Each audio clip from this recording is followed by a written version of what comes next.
Hello, welcome back to Govs on the Go. I'm Hunter Sanders, here with Brice Bement.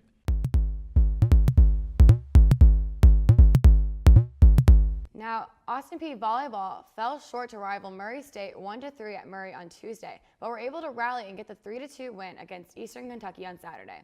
Middle blocker Logan Carger posted a 14-kill performance in the game against Murray, but it was not enough to get the win. The Govs were held to a season low of .068 attack percentage and saw the offense held to a negative attack rate in the 3 of the 4 sets. Carger stayed hot in their game against EKU and led the Govs with 11 kills and 6 blocks. The Governors now sit at 23-4 overall and 12-2 in the OVC. This makes them the top team in the OVC, and with just 2 games left, the chances of them hosting the conference tournament are very high. The goal is always to win conference. How much of a factor do you think home court advantage will play come conference tournament? You know, I do think every team does well at home. It's kind of, you get your team behind you, fans, everything. But as you can see, we played Murray earlier this season at home, and we got the win. And then we played Murray again at their place, and we weren't able to get the win. So I do think, as we saw last year in the OVC tournament, we beat Murray at home. So I think hopefully we are able to pull out this first seed standing in the OVC, and we're able to play Murray. We'll probably meet them up again, I'm assuming. You know, we're both two good teams. So I think it'll be interesting to see us play, hopefully at home against Murray, and see if we can get that result. Yeah, I agree. You said it last year. I remember being at the game. It was a very electric atmosphere. And had that game been away at Murray, I'm not sure we would have pulled it out and gotten to make that NCAA appearance. Yeah, I agree. And also, we can see that we have a lot of girls doing well for our volleyball team. Logan Carger has been leading the Govs the last 2 games in kills. And we see Jenny Gehrig was just, again, Defensive OVC Player of the Week. So we can see our offense and defense are still playing really well. Yeah, definitely. You mentioned Jenny. She leads the team in actually aces, digs, and she's second in assists, so she's having a very good year herself. And the team's doing very well. The team's 32nd in the country in kills per set and 33rd in the country in assists per set. So they're having a very good season. I do think that we need to be careful, though. Our last 2 games, we kind of lost that first set. And Jenny even mentioned last week when she was here with Christian about how volleyball is a very momentum and high-paced energy game, and if you lose that first set, you could really lose the energy in the game. And as we can see against EKU, they were able to rally back and still get that win. But against Murray, I think it's kind of harder to rally back. Murray grabs that energy, you know, if they win the first set, and it's kind of hard to fight back. I think it's, as she said, a very energy game, and I think it's going to be hard for them to grab that energy if you lose that first set. Yeah, I think that's why home court advantage will be such a key going into conference. I agree. But in other sports, basketball is back at the P. Women's basketball recently won 108-74 against Georgetown College to get the first season win under their belt. The Govs kept it close in the first half, only being up by 10 before halftime, but caught fire in the second half, shooting over 50% and taking control of the game. Head coach David Midlick started 2 freshmen in the lineup. Casey Kidwell and Maggie Knowles, who made their collegiate debut, definitely made a mark on the court. Sophomore twin sisters Brianna Furby and Brandy Furby were all over the court. Brianna Furby made 4 threes on the night, leading the Govs with 17 points in the game. Brice, the Lady Govs have a pretty young team this year. What do you think about this team going into the year? I think, yeah, they have a young team, but they have a lot of girls coming back. As you can see, they have both of the twins. Keisha Gregory led them last year as scoring and even rebounds, I'm pretty sure. But you also see these 2 freshmen came in, and they started, and they did very well. I thought Casey Kidwell was all over the court. She stole the ball early on in the first couple minutes and got a layup and everything. So I remember Coach Midlick was mentioning that he wants them to have a very high press, high momentum type game and just kind of keep that energy throughout the game. And I think they have a lot of young, scrappy players, and I think they're going to be able to keep that kind of going throughout the game. Yeah, definitely. They have a lot of players, like you said. They had 6 players scoring double figures. I was actually working the game, and I was on the camera underneath the basket. And right underneath the basket, less than a minute into the game, Casey Kidwell in the press stole the ball and got an easy layup. Yeah. So I think that kind of sets the tone for this team this year. I agree, and I think they also have returners like Ariel Gonzalez-Varner, kind of came in last year, and she earned a starting role for herself. And I think that she's going to be kind of a force to reckon with. She was only in for a few minutes. The one time got so many points. It's like, I just think that we have a lot of scrappy players, and I think Coach Midlick is doing a very good job of playing to his players and how they play. And he kind of has that whole scrappy momentum, you know, high press, high energy type of play. Definitely. In addition to the women's team at Austin Peay, the men's basketball team will be tipping off their regular season at 7 o'clock tonight in the Dunn Center. Head coach Matt Figueroa will be kicking off his 2nd year with 7 notable returners and several fresh faces for the Govs. Tonight, the Governors will take on the Oakland City Mighty Oaks. A couple players to watch tonight for the Governors will be Terry Taylor and Dayton Gum. Taylor became just the second freshman in program history to score 500 points in a season last year, while Gum had a breakout performance against this Oakland City team, scoring 25 points. Gum and Taylor will both be looking to top their fantastic freshman seasons, but there are so many other things to look forward for this year if you're an Austin Peay basketball fan. After playing Oakland City tonight, the Govs will travel to play Mississippi State to take on a powerful SEC opponent. Not long after that, on November 12th, they will take their talents out of the country, competing in Mike's Jamaica Classic. This year's team is picked to finish third in the OVC behind Jacksonville State and Belmont, but in front of reigning champion Murray State. Hunter, what do you think of these expectations coming in? Well, the Governors placed third in the conference last year, so you can't complain about that. But I think the OVC is kind of open this year. Murray State was the front runner. They dominated last year. They're the reigning champions. But they actually lost their two top players, one of which was drafted to the NBA. So it kind of opens things up. Obviously, Belmont and Jacksonville State are going to be very strong. But this looks like a very exciting Governor team. I agree, and we have a lot of returners as well, and they're young too, so you can build on them even for the years to come. Like Dayton Gum, Terry Taylor, we said, both sophomores. They were here last year, and they did extremely well, and I think we're going to see a lot of returners coming back, and so I think they're going to build on this from last year. So they've kind of got a taste of how to play at collegiate level, and now I think that we're going to be able to do well. Yeah, it's a good balance of experience and youth too. Like you said, we have several fresh faces. And then you've got some returners. We have three seniors. Senior Zach Glotta, who was a great contributor last year. Senior Steve Harris, and then Chris Porter-Bunton, who were all very strong contributors last year. Yeah, I agree. I think that'll be really good to see them kind of rally, and I'm really excited to see this game tonight. Absolutely. An important returner this year that we've talked a little bit about is senior Zach Glotta. Zach's making a much greater impact than the numbers show, and we're lucky enough to have him in studio with us today. When we come back, we will be interviewing Zach about this year's team. Don't go anywhere because you won't want to miss it. This is Govs on the Go. Listen up, Ohio Valley Conference fans. ESPN's mission is to serve sports fans anytime, anywhere. And now with ESPN Plus, fans can get access to thousands of live events and original programming for only $4.99 a month. That means you can finally watch more sports from the Ohio Valley Conference anytime, anywhere on all your favorite devices. To access ESPN Plus, download the ESPN app or visit ESPN.com and just tap on the Start My 7-Day free trial to get started. ESPN Plus, more sports, more conferences, more schools, more universities, more teams. Download the ESPN app or visit ESPN.com today. How will you lead to a better future? Will you lead through life-changing innovations, or will your leadership shine through the quality of your work? Success is defined by the individual. So it's time to think about the person you want to be and where you will learn to lead through excellence. It's time to become a governor at Austin Peay. We are more than just athletes. We inspire scholars. We inspire leaders. We inspire champions. We inspire family. This is the Ohio Valley Conference. We're back, and I have the pleasure of sitting here with the ever so handsome, talented, and a very good friend of mine, senior basketball player Zach Glotta. Zach, thank you so much for joining us today. Thanks for having me. Absolutely. So we're going to start off by getting to know Zach a little bit, and then we're going to get to know the team. So Zach, tell us a little bit about yourself and how you got to Austin Peay.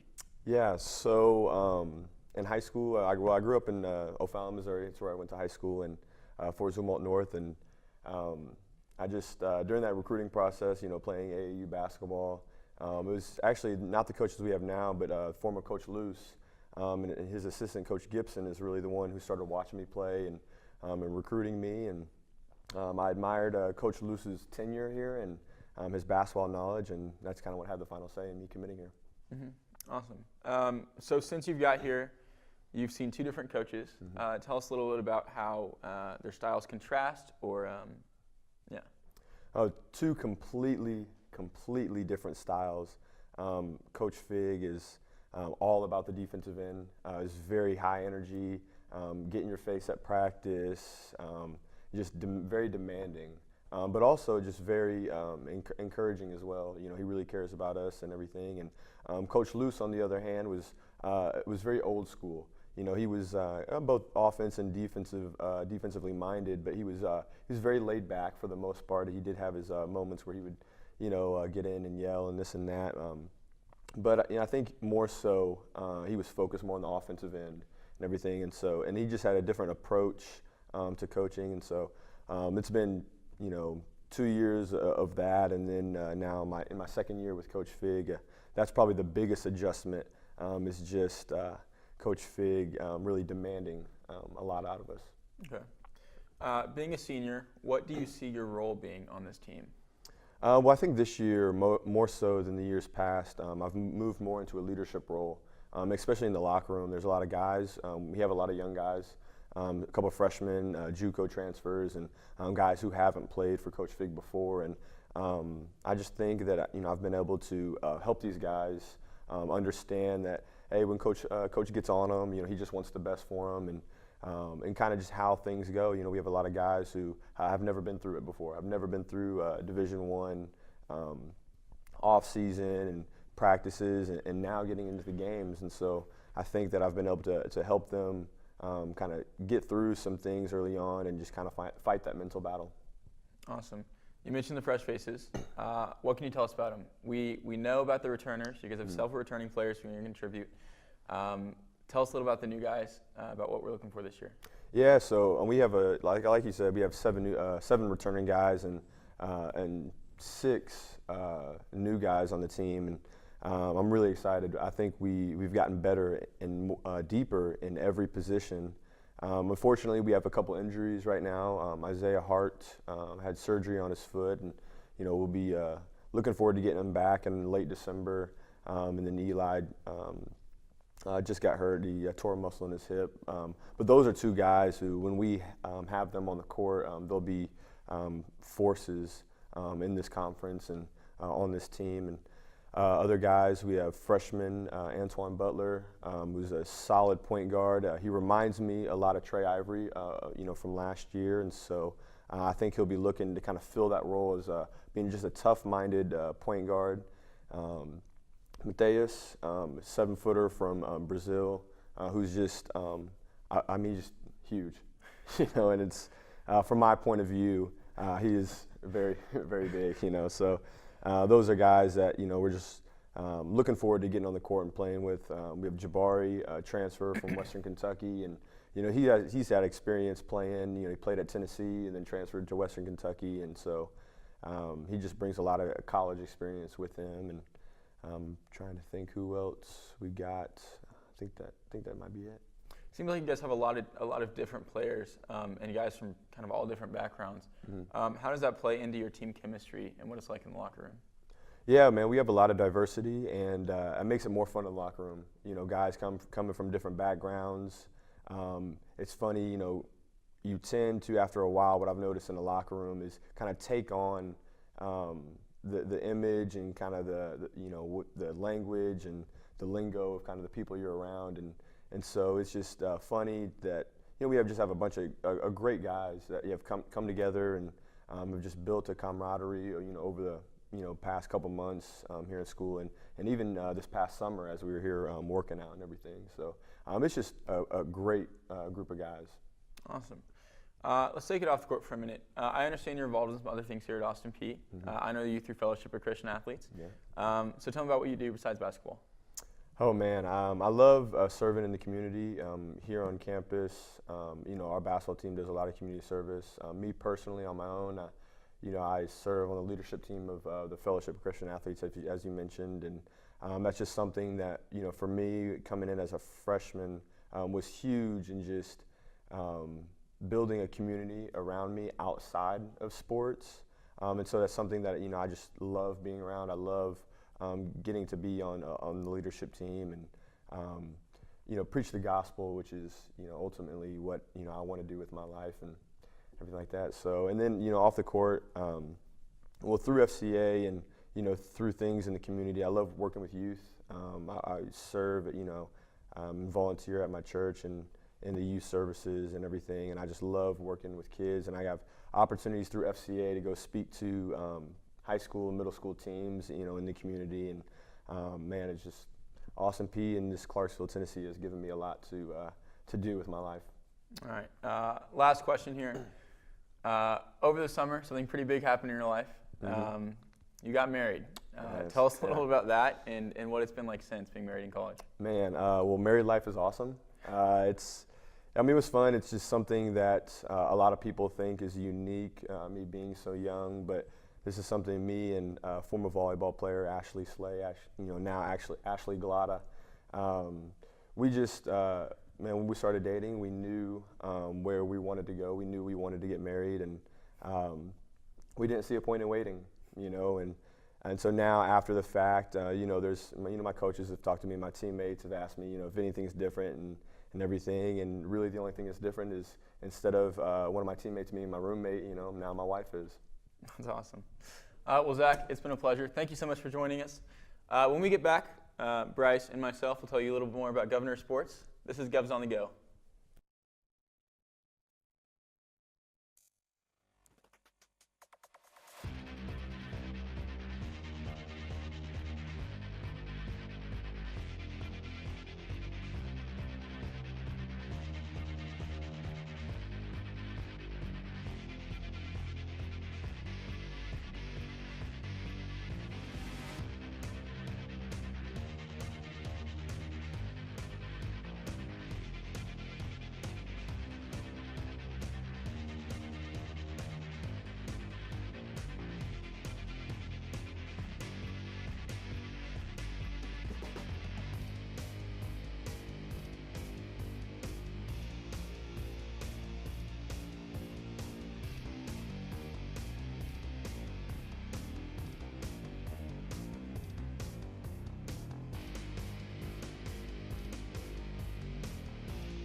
Welcome back to Govs on the Go. We want to thank Zach Glotta for that insight on the men's basketball team.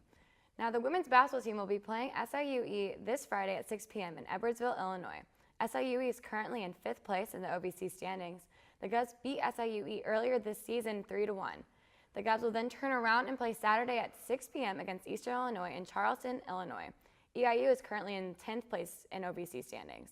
The Govs beat the Panthers earlier this season 3-0. Now, after coming off a win, the women's basketball team will be traveling to Cincinnati, Ohio to play the University of Cincinnati tonight at 7 p.m. The Govs will then turn around and play this Friday at 7 p.m. in the Dunn Center against Christian Brothers University. Coming off a deflating loss to Eastern Kentucky, football continues their season this Saturday, joining the volleyball team at Eastern Illinois. The Panthers are just 2-7 on the year, so Austin Peay will hope to pick up some momentum going into the end of the season. Make sure to pack the Dunn tonight as Zach Glotta and the Governors take on the Mighty Oaks of Oakland City at 7 p.m. The Governors will get into the swing of things quickly after, as they are traveling to Mississippi State this Friday, Tampa Bay, Florida on Monday, and then traveling down to Jamaica shortly after. Thank you again for tuning in. I'm Brice Bement. And I'm Hunter Sanders. Catch us next time. This is Govs on the Go.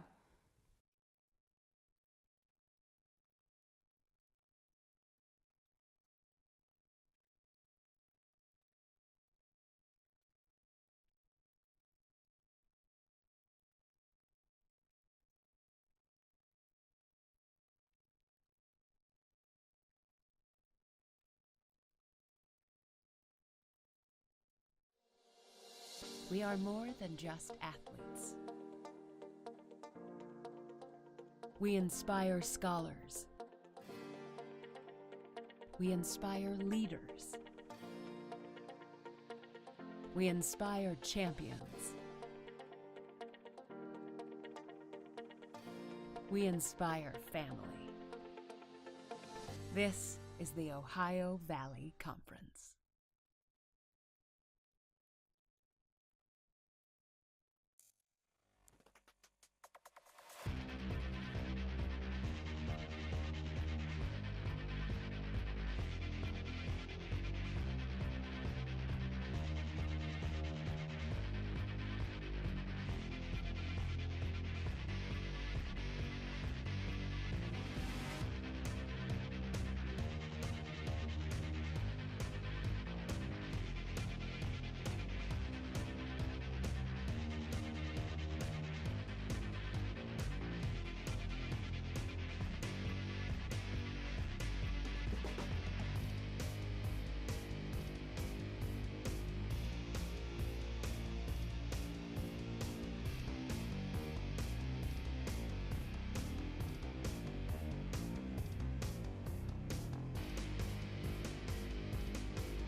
I'm from Clarksville, Tennessee. Fort Knox, Kentucky. Jackson, Tennessee. Hopkinsville, Kentucky. Memphis, Tennessee. Murfreesboro, Tennessee. Chattanooga, Tennessee. Knoxville, Tennessee. Little Rock, Arkansas. St. Louis, Missouri. From Gaffney, South Carolina. Seattle, Washington. Jeremy, Haiti. I'm from Três Pontas, Brazil. Chicago, Illinois. Hawaii. Phoenix, Arizona. Braselton, Georgia. From Modesto, California. I want to be a neonatal nurse. An athletic trainer and accountant. Playing the NFL. An interior designer. Physical therapist. Law enforcement officer. Ultrasound technician. Social worker. Physician. Politician. Psychologist. CPA. Your social worker. Nurse practitioner. Physical therapist. Restaurant owner. A politician. Started my own business. Veterinary. Elementary school teacher. The NBA player. Cardiovascular surgeon. Anesthesiologist.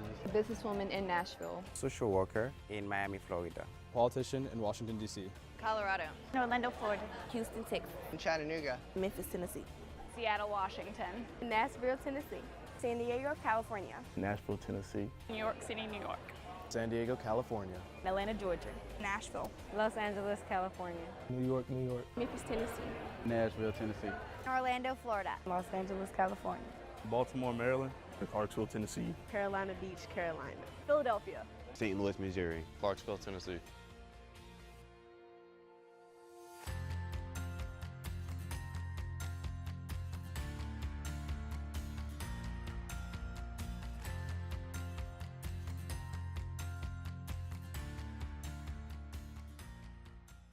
Hello, everybody. This is Real Talk. I'm Aaron King, your host. Alongside me every week is our co-stars for this show, Emmett Thomas and Marcus Modi. We're going to be here every single week in this studio talking sports, Austin Peay sports, other college football, and we're also going to be talking a lot of NFL. So if you want to get in on the action, you want to get on the sports, get in on the Real Talk, then come on by APSU-TV. Also brought to you by WAPX FM 91.9. We'll see you here.